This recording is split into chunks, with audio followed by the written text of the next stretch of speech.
Alright, 10th graders, riding with Fife here. I am on my way to the grocery store, so I'll be watching the road, not the camera. I just wanted to quickly talk to you guys a little bit about absolute dating and relative dating.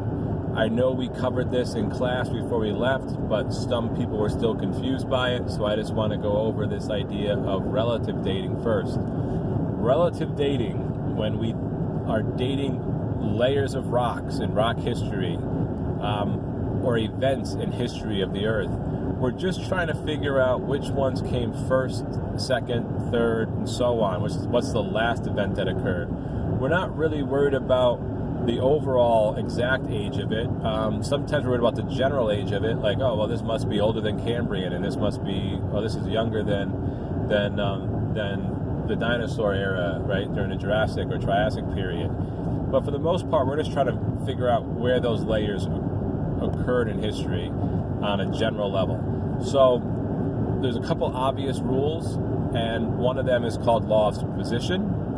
Superposition law is just that the younger layer is always on the top and the oldest layer is always on the bottom. It should make sense that the first thing down is older, and then the next thing on top of it is younger, and the last thing on top is the youngest one. If you were to build a castle out of Legos, and you were to start dating the layers of your castle, the first layer you put down would be the oldest layer because you did it first, and then 3 seconds later or 5 seconds later you did the next one, and then 5 seconds later the next one. So it should make sense. The other law that is important to understand is cross-cutting relationships, which basically, if something cuts through another rock layer, the other rock layer had to be there first before something cut through it, such as a fault line or an igneous intrusion, which is magma coming up through the rock and then hardening.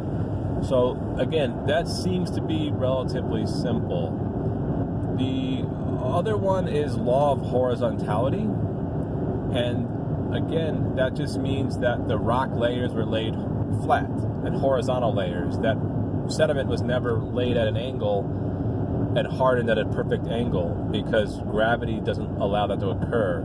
Sediment is laid at an angle, it slides down the hill, and you end up with a flatter surface. So the rocks are formed from sediments, so therefore they are formed flat.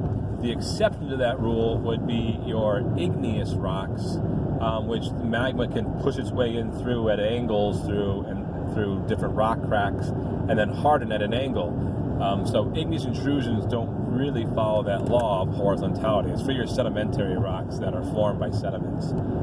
And then there's the law of uniformitarianism, which is a very big fancy word, but what it really means is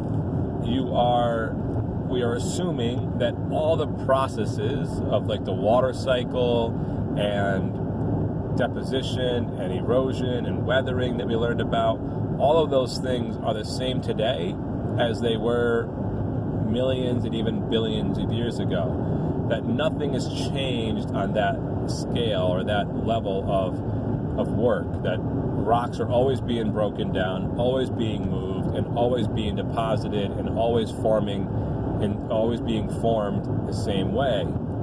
So that uniformitarianism allows us to research what's going on now and then interpret it and apply it to what occurred in rock layers that are millions of years old. So that is your relative dating. And the next video will be on absolute dating, which I will do from home so I can demonstrate it on paper. But for now, have a good day.